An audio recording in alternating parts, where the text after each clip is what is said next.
IWiP Convo. IWiP stands for I'm Winning, I Promise. That is based on a book that I wrote called I'm Winning, I Promise. You can see it here. My name is Diana, and I'm the author of that. And so these conversations are basically going to not be based on the book, but they were sparked by a blog that I've been doing. It is a 30-day single woman challenge where different questions are asked every day, and people have been joining in on the conversation. And some of the women that are going to be joining us today have been talking with me about those things, so I thought it would be a great idea to have these live online conversations. So again, my name is Diana, and I will let them introduce themselves, and we'll just delve right in. It's going to be super informal. We're just going to talk about some real life things about single life. So go ahead. Hi, I'm Alyssa. I'm 22 and I'm from Michigan. Hey everyone, I'm Pasia. I am 23 and I'm from Columbus, Ohio. Hi, my name is Jessica. I'm 31 and I'm originally from Paducah, Kentucky, but I live in Lexington. Hey ladies, I'm so glad y'all are joining me today. Alyssa and Jessica, we have been kind of joining in the conversation already, Pages. So some of the questions will be new to you. Some they've already heard because they've been kind of following along with the blog post. So they'll respond too, but I would have probably already heard some of the things that they'll say, and then yours will be fresh to all of us. So it'll be cool. So we're talking about single life and just some of the struggles and fun things about single life as well. So the first question for us today, as we just jump right in, is what is the best thing about single life? Like, what do you think is like your favorite part about being single on the days when it's not awful? Like, what is your favorite thing? So anybody can respond. Hopefully everybody will chat with us. Just jump right in.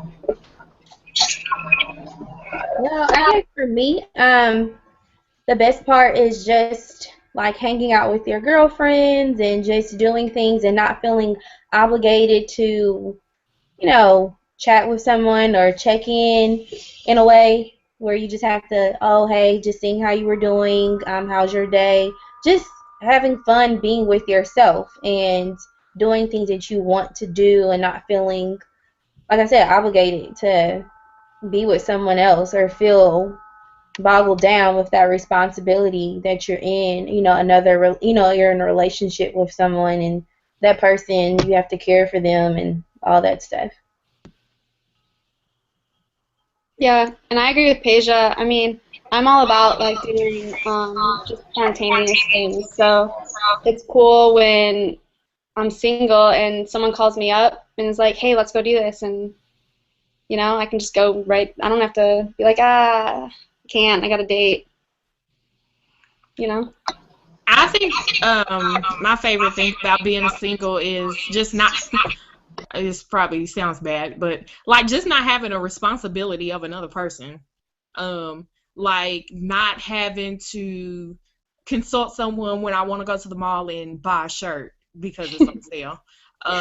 Not having to think about what we are going to eat for dinner because I can come home after work and eat cereal. So, yeah, just not having the responsibility of thinking about someone else. Although that sounds selfish, but hey, I'm by myself. It could sound selfish. To me, it doesn't, because that's probably my favorite thing as well. I just like to be able to do what I want to do. And like if somebody calls me right now and wants to go eat or wants to go do something, I don't have to check in. Like I don't have to say, hey, like you don't have a husband that I have to check in, make sure he's got something to eat, or make sure that I'm back. Like if I'm hanging out with my friends, I could stay wherever I want till like 2 o'clock in the morning and don't have to think about, oh, well, I have to get home or whatever. So I enjoy that freedom. And I think that, I mean, I definitely want to be in a relationship, but I think that's honestly something that I would miss. Like I would miss just being able to get up and walk out and not say anything to anybody because I don't have to. So I think I'll miss that. So that's probably one of my favorite things is the freedom. What would you say your least favorite thing is? And I think the least favorite thing would be not having that person to like just sit and talk to, just late at night, or just I don't know, just to have someone that you can hug and hold and just cuddle up with, or just to have someone to talk to and just be around, even though you have your girlfriends, but it's nothing like having a significant other, to, do that stuff with. So I think that sometimes it sucks. And then when you see other people in a relationship and you want to be in one, and it's just like, for real. So why they in a relationship? Why can't I be in one? Like then it's like you want to give your time to someone. You want to feel wanted, or you in the way of, let's go do this. I want to just go on a date. Like recently I said today, I was like, I just want to go on a date. Well, I can't because I ain't got no man. So what's that going to do? So I'm just saying. Well, I think my biggest disappointment is like the one thing that is different for me than y'all is I'm in my 30s now, and like everyone asks me, well, what's wrong with you? What do you mean what's wrong with me? What's wrong with you? Like, just because I'm in my 30s and I'm not in a relationship or married doesn't mean that there's something wrong with me. Like, if I know this is the place where I'm supposed to be, that God told me this is the place I'm supposed to be, like, there's nothing wrong with that. There's nothing wrong with someone in their 30s being single, and learning more about the way they should love others. I mean, I just feel like that's where I am right now. Now, do I want to be in a relationship? Yeah, probably. But just having people ask like all the questions, like why aren't you in a relationship? That just sometimes at first when it started happening, because like right when I turned 30, it was like people started coming out the woodwork saying, feeling like they were able to ask me. Like, no, first of all, I don't have to talk about that with you. And second of all, like, it kind of made me feel insecure in a way. But then I was like, hold up. I know that I hear the Lord's voice, and I know where he wants me to be. So say if I was in a relationship, I probably wouldn't be doing this with y'all.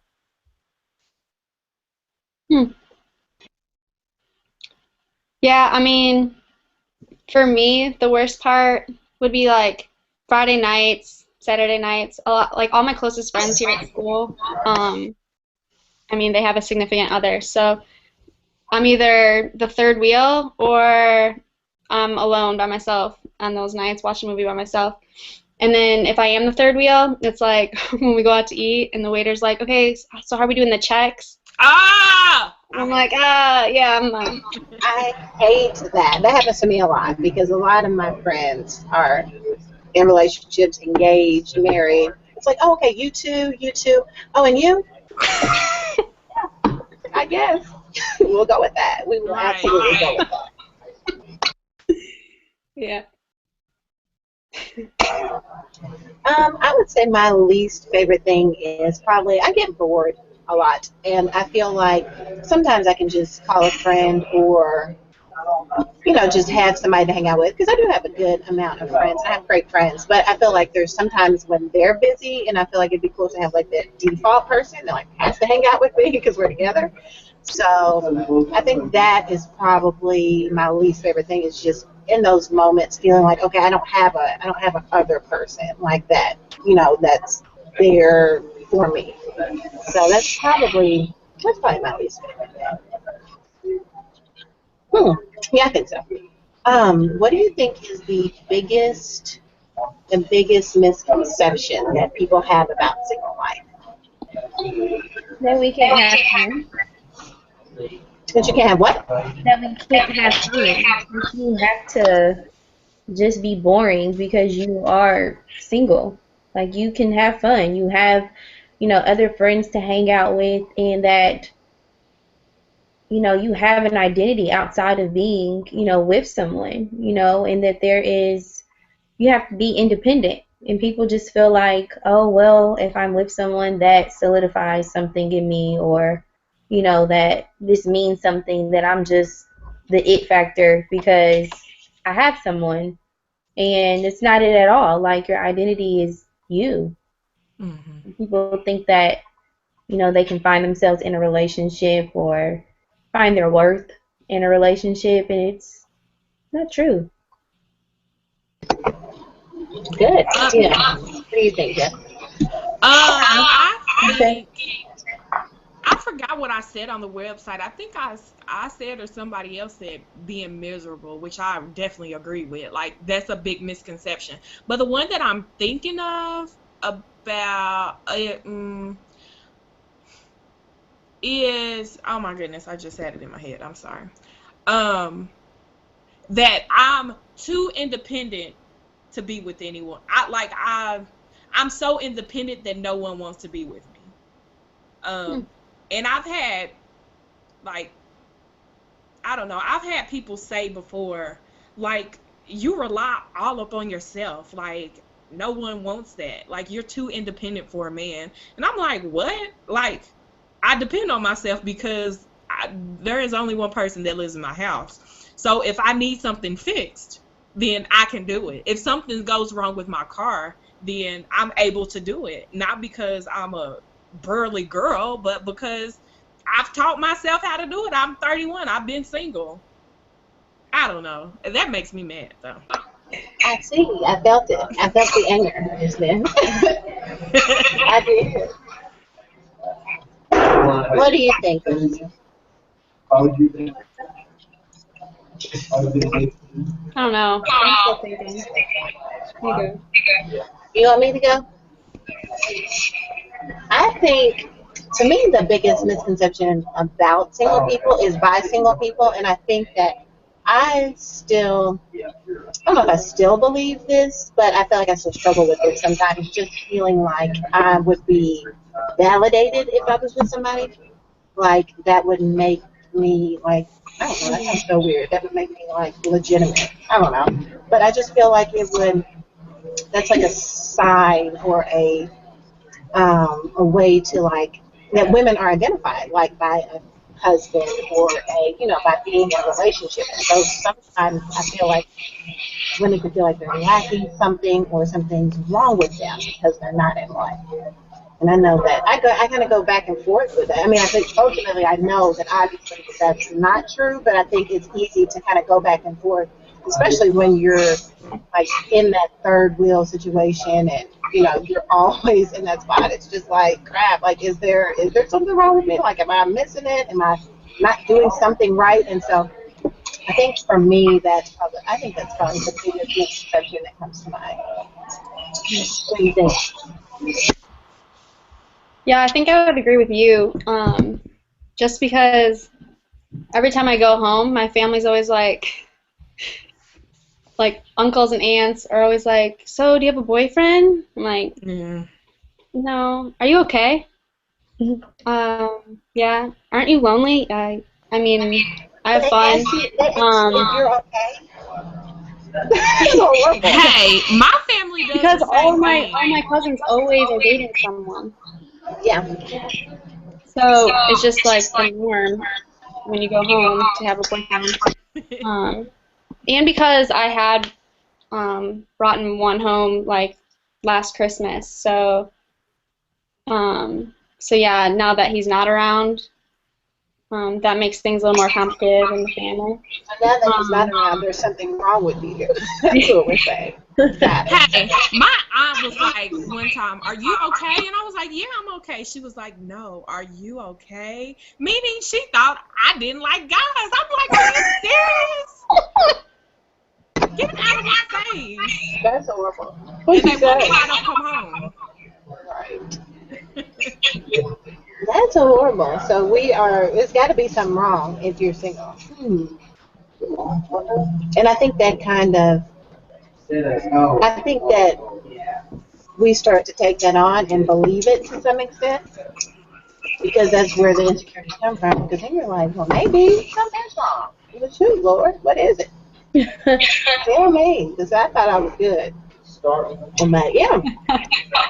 So I think my last question is, how does your faith play into or how does what you believe in play into your relationship status? Like, has any factor or any impact on why you're single? why you're single now or anything like that? How does your faith play into it? And Jessica, you kind of talked a little bit about that already earlier, so you can go first if you want to. Okay. I definitely think my faith plays a very important role. Like earlier on in years, I didn't realize that it did or it should, but as I started following God more and like really like understanding, wow, he loves me, then like I knew that I needed to be alone to really be able to grasp what his love is and how can I accept his love. I think that was one thing that was difficult for me to do in the beginning, like just because I'm so unlovable, like why would he love me? So I definitely think my faith plays an important role in it. Yeah, just knowing his love and being able to accept it, and me being able to accept the fact that no matter what I do, he loves me. That's good, sis. Asia, Alyssa, what do y'all think?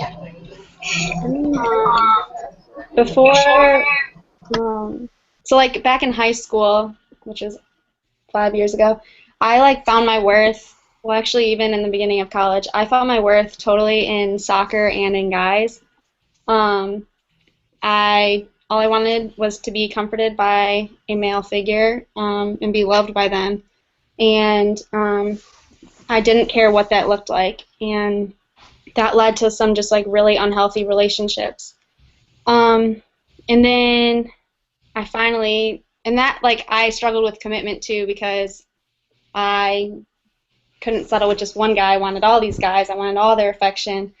And then I finally started dating someone in college, and then halfway through that relationship, Jesus saved me. And so our walks in life were not like this, going like just following Jesus. It was me going towards Jesus and my significant other following me. So it just didn't work. And so I had to end that, and that was like one of the most heartbreaking things I've ever had to do. Because I really did care about him. And he was probably, if I wasn't walking with the Lord, he was a man that I would marry. That's exactly what he like looked like, and he like made every little check mark on the checklist. So, and then, so I've been single since Jesus saved me. And so, and just like even this past summer, I was just laying in my bed one day, and I was just thinking about, because I had just met like a really cute guy, and he loved Jesus, and I was like, but, because he was kind of young, and I was like, but does he love Jesus enough? And like I was playing this enough game, like, and then Jesus was like, are you enough, like, for this guy? Like, are you the right girl for this guy? And so yeah, it was just kind of like, like, yeah, Jesus, like, I want you, like, Jesus wants, like, all of me, and so until I give him all of me, like, I can't give myself to another man. That's good. That is really, really good. And it's just interesting to see how your perspective changed from before Jesus to after him, like how your response to guys and your needs and things changed. So that's really cool. All right, go ahead, Paige. I have to agree definitely with Alyssa and a lot of what she said, because I too was one that was always in a relationship and never, by herself and just loving me. And then with this recent breakup that I experienced, it took a toll on me, just spiritually, emotionally, physically, just because I thought that was it. And I don't know where that relationship will one day lead, but what I am knowing is that I have to be so rooted and grounded in the Word and just in God that if I ever go through another relationship and it takes me through that same relationship that just passed took me through, that I will be okay, that it won't shake me the way that this one did. Because I know my worth. I know, we always say or hear that saying, know who you are and whose you are. Like, I really want to get to that point where I know exactly, whose I am, and knowing that I'm a daughter in Christ, and knowing that I should be treated with the utmost, and not saying that this guy did any of that, like disrespect me and stuff like that, but just the fact of, when God is not the head, he has to shake things up. So things will fall back into perspective. So you know that he's a jealous God and that it's all him. Like, you have to make sure that what you do is giving glory and honor to God. And if that's not happening, he's going to have to remove some things. So I guess for me, just knowing that I have to stay rooted and stay grounded, allow God to pour into me and allow God to change my heart, and my mindset of things, and the rest will fall into play. But I don't know. That's just where I am as far as my faith. Like, I just have to have a true, devoted, submissive relationship to Christ. I think it. And Oh, sorry. no, go ahead. I think is sitting here like listen to all of us talk. I don't know, just comparing, and all four of us grew up in a house with our fathers. Like, that's something we had, where you hear, single women who don't grow up in the house with their fathers are more prone to seek after men. But I think, like, for all of us, seeking after a man was still there. I think it's when you don't understand the true father, your heavenly father, your creator, like when he's not in the picture, or you date him, casually date him, go to him when you want something or need something, then I mean, of course your relationship is going to look like that with other men here. Like, you're not going to know what you want because you really don't understand who the father is. But what I see is all of us have come to some point in life where, like, God opened our eyes, and now it's like, wow, I've experienced God. So, like, I know his promises, I know his truth, and I have faith in that. So that reflects our decisions now. I agree. I agree with that. I think for me, the way that my faith impacts my relationship status now is that I discern better, because it's not that I couldn't be in a relationship, because I could be in a relationship with. Wait, can't hear you.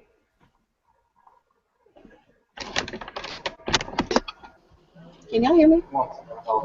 Can y'all hear me? You couldn't before? Okay, let's try that again. So I think the thing that the way that my faith has shaped my relationship status now is that I am more discerning to who I even allow into my circle. And I know that might sound picky or conceited. I don't know what it sounds like, but it's true. So the Lord has allowed me to discern better. So any random guy that is like, let me take you out and let me get your number, like, that's just not going to be sufficient. I have to look for somebody who doesn't just say, I go to church, or, well, yeah, I believe in Jesus, or I believe there is a God, but somebody whose life shows that they are actually pursuing Jesus Christ, because that's not something that I can do for them. That's not something that I can lead them to, or, if I pray hard enough, or if I'm around them long enough, it's going to happen. That's something that they need to have when we meet. And so I think that has caused me to just change the way that I respond to people. And I think it's also helped me in my waiting time, because in the time of being single, it sucks some days. Like, it's not always fun and exciting, and the Lord is my joy. It's not that every day.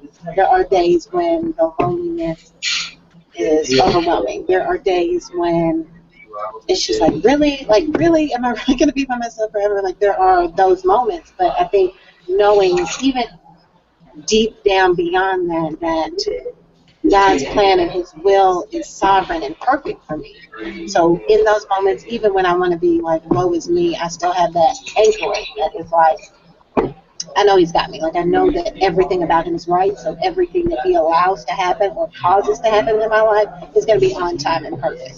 So I think that's the biggest thing. It helps me in my ways, and it also helps me discern um, from people that I just don't even need to interact with. So I think those are the biggest ways that it factors into my life. Yeah. Anything else, y'all ladies have any like, final comments or anything? I told you I wasn't going to keep y'all here long, so I'm not going to. Promise. Yes, no, maybe. Are we good? Yeah, I'm good. Yes. Okay, well, we're going to go ahead and end this first IWiP Convo, and I had fun, and I'm thankful to Alyssa and Jessica and Pasia who all joined me on this first one. We will be doing these probably twice a month. They're not all going to be on single life. It's not always going to be the same people. And we're going to be talking about different things from week to week. And if anybody has any ideas or things that they want to talk about, just email me or contact me with questions or things you want to talk about. And if you want to join the conversation for the next one, feel free to talk to me about that as well. Other than that, we're going to go ahead and sign off. Again, thank you all, ladies, for coming. I had fun. I hope y'all enjoyed it. Thanks, guys. Bye.